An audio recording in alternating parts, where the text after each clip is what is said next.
Vamos! Paula Badosa. She's on a roll from the hard hitting Spain.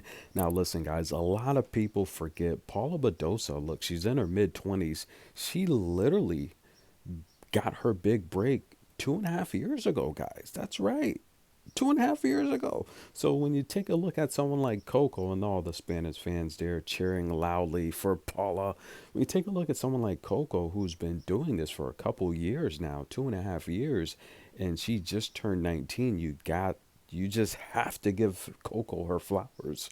Give Coco her flowers. She is an amazing talent, but right now she's feeling the pressure. The Dunlop. Listen, guys, I got a brand new pack of 1980 Dunlop tennis balls. I want to have Coco sign them, or maybe Ans. Yeah, maybe Ans. Someone like Ans or Coco. It's a vintage pack of balls that I picked up, and I couldn't believe I found them brand new, unopened, and it's like you cannot find these balls anywhere. Vintage balls. So I think I want to have Coco sign them. But Coco right now is struggling, guys. Paula Badosa turned on the heat, and she's yelling and screaming. The crowd is just pumping her up. And this is what I'm talking about. When we have tennis matches in the U.S. is just, it's so mixed. It's a melting pot, right? We all know that. That a lot of our American tennis stars, I don't think they get the proper support when they play at home.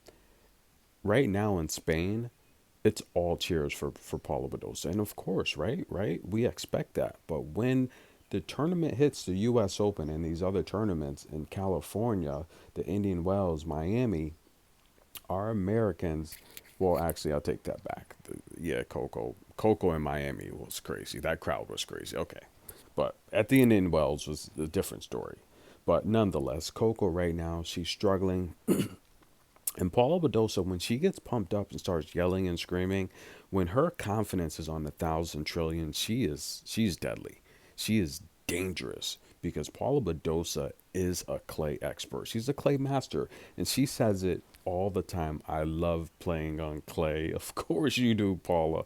And right now, she just broke Coco. Excuse me. She just broke Coco, and Patrick's there in the building. Now, Patrick, look, in case you were wondering what's going on with Simona Halep, uh, he did release a small clip, and the reality is apparently some of these supplements that Simona was taking, and of course Simona said this, not Patrick. So Simona said some of the supplements she was taking had the banned substance in it unknowingly, so it's not something that she took knowing it was in there. So she's her appeal has been delayed twice now, so the reality here is we're waiting for her to get an appeal to be heard so she can resume playing. Simona said she just wants to play.